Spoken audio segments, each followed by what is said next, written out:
So why don't we start with you telling me and our listeners a little bit about your story? Yeah, thank you.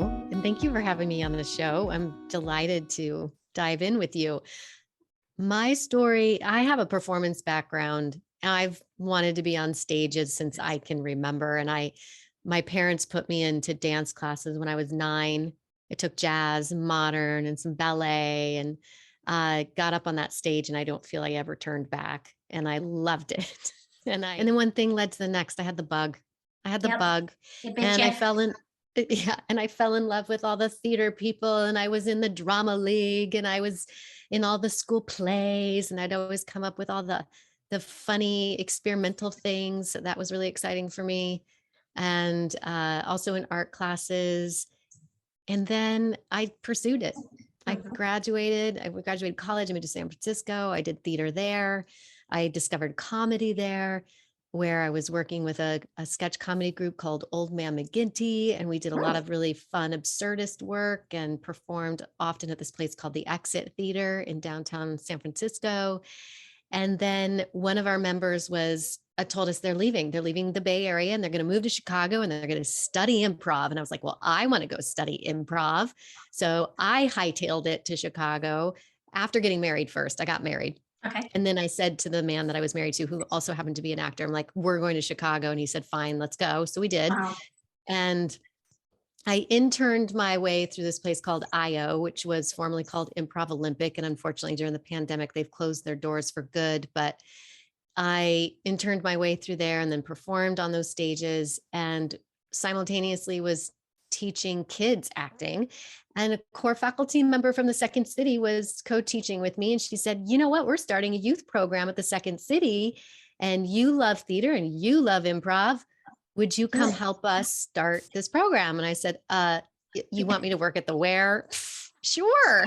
Yeah. So I went to Second City, and that's how I started that career in forming curriculum for the youth. And then I started teaching adults. And then I started doing a couple of their BizCo gigs.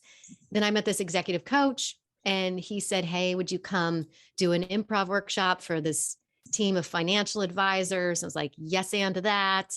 And then one thing led to the next. And before I knew it, I was traveling around the globe teaching improv.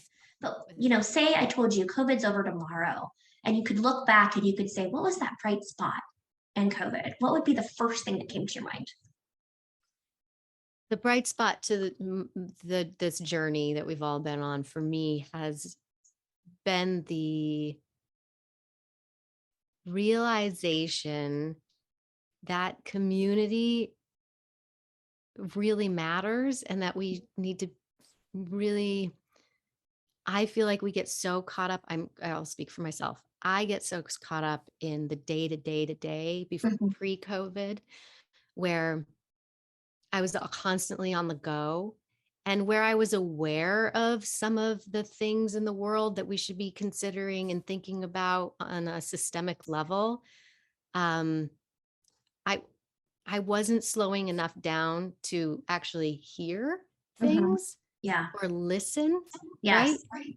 And so I feel that what has helped me, it's helped ground me more. It's helped me slow down so that I can listen better. Yes. And also find more moments of gratitude in the little things. Yes. Because I was hanging my hat. I wasn't enjoying and loving the process as much as I should have or could have. Yes. I was more about the destination. Yes.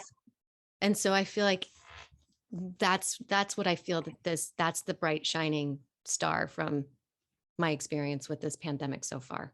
Yeah, I love that answer. I've interviewed hundreds of people, since I started my journey last year, and it's consistently the fact that people have learned to stop, pause, reassess, slow down, reimagine their lives. Yeah. Am I doing the right work? Am I in the right career?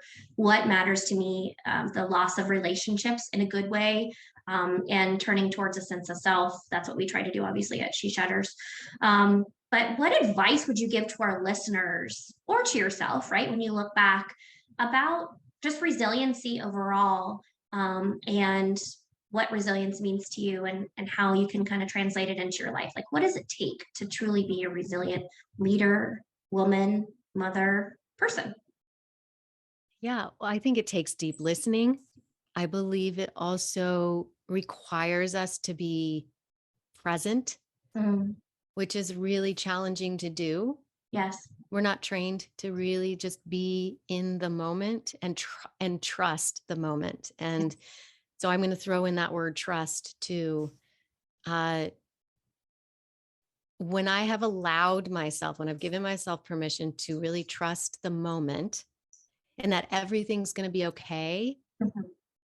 um, that's when I feel I'm the most resilient.